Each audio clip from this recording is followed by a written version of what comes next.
برہان Islamic وظائف کے معزز ناظرین، السلام علیکم ورحمۃ اللہ وبرکاتہ۔ بسم اللہ الرحمن الرحیم۔ حضرت صفیہ نے کہا کہ میں اپنے بھائی کی لاش دے کر انتہائی صبر اور ہمت سے کام لوں گی۔ ایک اور آواز گونجی، میرے چچا حمزہ نے قرابت کا حق ادا کیا اور نیک اعمال کرنے میں سبقت لے گئے۔ یہ وہ جملہ ہے جسے نبی کریم آقائے دو جہاں حضرت محمد صلی اللہ علیہ وسلم اکثر دہرایا کرتے تھے۔ حضرت حمزہ کی شخصیت کی گہری تاثیر اور مقبولیت اس قدر زیادہ تھی کہ صحابی اپنے بچوں کے نام ان کے نام سے معصوم کرتے تھے۔ ناظرین گرامی، سوال تو یہ ہے کہ اتنے بلند مرتبہ اور نامور اسلامی شخصیت کی آخر 2 دفعہ قبر کیوں کھولی گئی؟ یہ تو سب جانتے ہیں کہ پیارے آقا محمد مصطفیٰ صلی اللہ علیہ وسلم اپنے چچا سے بے حد محبت کیا کرتے تھے۔ ایک دفعہ ایک صحابی بارگاہ رسالت میں حاضر ہو کر عرض کرنے لگا، میرے ہاں لڑکے کی ولادت ہوئی ہے، میں اس کا کیا نام رکھوں؟ تو رحمت عالم صلی اللہ علیہ وسلم نے ارشاد فرمایا، لوگوں میں مجھے اپنے چاچا حمزہ سے محبت ہے، لہٰذا انہی کے نام پر اپنے بچے کا نام رکھو۔ نبی آخر الزماں حضرت محمد صلی اللہ علیہ وسلم کی ولادت سے 2 سال پہلے آپ کے چچا اور رضائی بھائی سید الشہداء شیر خدا حضرت سیدنا حمزہ بن عبد المطلب پیدا ہوئے۔ آپ کی کنیت ابو عمارہ تھی۔ آپ نہایت ہی حسین و جمیل، دبلے پتلے، چوڑی چھاتی اور دراز قد تھے۔ آپ اپنے بھتیجے حضرت محمد صلی اللہ علیہ وسلم سے بے پناہ محبت کرتے تھے اور ان کی حفاظت میں پیش رہتے، بلکہ اگر یہ کہا جائے کہ ان کے سامنے ہوتے ہوئے کسی کافر کی جرأت نہ ہوتی کہ نبی کریم کے خلاف کوئی نازیبا لفظ بھی بول دیں۔ اس طرح اعلان نبوت کو 6 سال گزر چکے تھے کہ ایک دن کوہ صفا کے قریب ایک باندی نے آپ کو شکار سے واپسی پر روکا اور کہنے لگی، اے ابو عمارہ، کاش آپ پہلے آ جاتے۔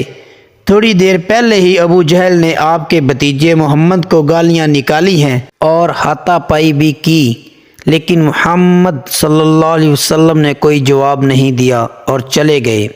یہ سنتے ہی آپ جوش میں آ گئے، تیزی کے ساتھ خانہ کعبہ کی طرف بڑھے، غیر کسی اور طرف متوجہ ہوئے، سیدھا ابو جہل کے پاس گئے اور جاتے ہی اس کے سر پر زور سے اپنی کمان دے ماری۔ ابو جہل کے سر سے خون کا فوارہ نکل پڑا اور ساتھ ہی فرمانے لگے، آج سے میرا دین وہی ہے جو میرے بھتیجے محمد کا ہے، اگر کسی میں طاقت ہے تو مجھے روک کے دکھائے۔ آپ مدینہ تشریف لائے تو اسلامی لشکر کے پہلے علم بردار بنے۔ 2 ہجری میں ہونے والی پہلی جنگ میں آپ نے بے شمار کافروں کو جہنم واصل کیا۔ مکہ کے مشہور جنگجو اور پہلوان عتبہ کو حضرت حمزہ نے ہی ایک ہی وار میں ختم کیا، جس کے بعد پورے عرب میں حضرت حمزہ کی دھاک بیٹھ گئی۔ 15 شوال مکرم 3 ہجری غزوہ احد شروع ہوتا ہے کہ جس میں کفار غزوہ بدر کا بدلہ لینے کے لیے مسلمانوں پر حملہ کرتے ہیں۔ ان کا سب سے بڑا مقصد حضرت حمزہ کو شہید کرنا ہے، کیونکہ جتنا نقصان غزوہ بدر میں کفار مکہ کو انہوں نے دیا اور کوئی نہ دے سکا۔ جبیر بن مطعم نے اپنے غلام وحشی کو، جو کہ نیزہ چلانے میں ماہر تھا، اس کو لالچ دیا کہ اگر تم میرے چچا کو قتل کرنے والے حضرت حمزہ کو شہید کر دے گا تو تجھے آزاد کر دیا جائے گا۔ ہند زوجہ ابو سفیان نے بھی وحشی کو کثیر انعام کا لالچ دیا، کیونکہ ہند کے باپ عتبہ کو حضرت حمزہ نے جنگ بدر میں قتل کیا تھا۔ چنانچہ وحشی نے حضرت حمزہ کو دھوکے سے کسی اور سے لڑائی کے دوران پیٹ میں نیزہ مار کر بے دردی سے شہید کر دیا۔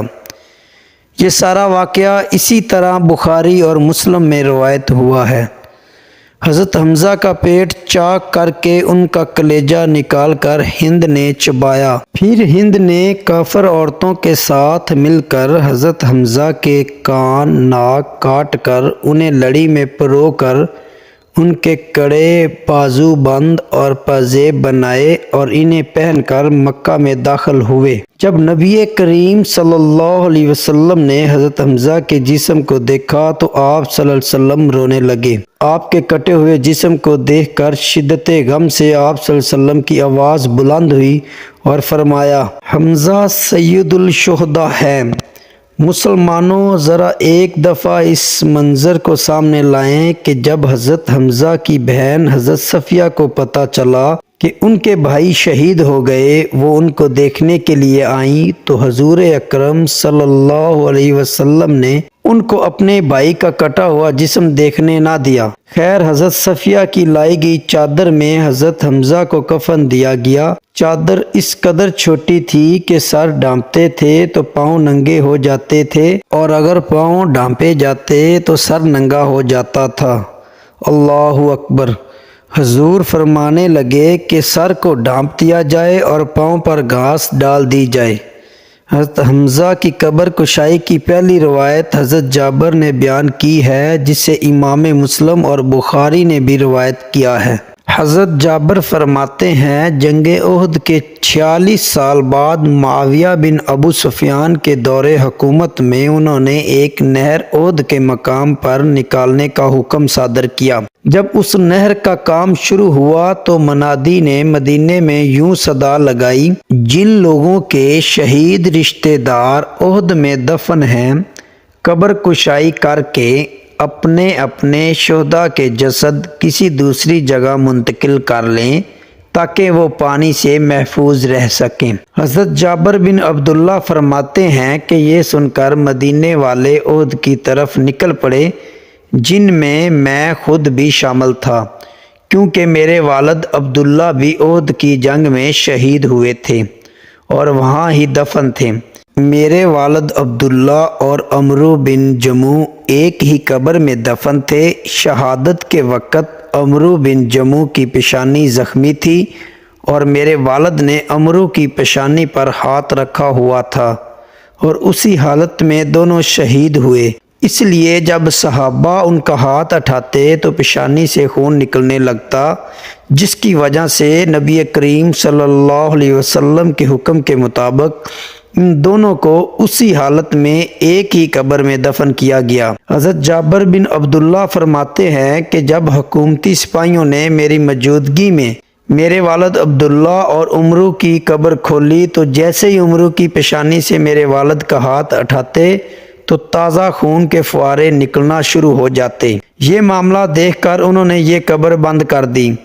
اس کے بعد سپاہی حضرت حمزہ کی قبر کی طرف بڑھے اور قبر کھودتے ہوئے حضرت حمزہ کے پاؤں پر کدال لگی تو ان کے پاؤں سے تازہ خون نکلنے لگا۔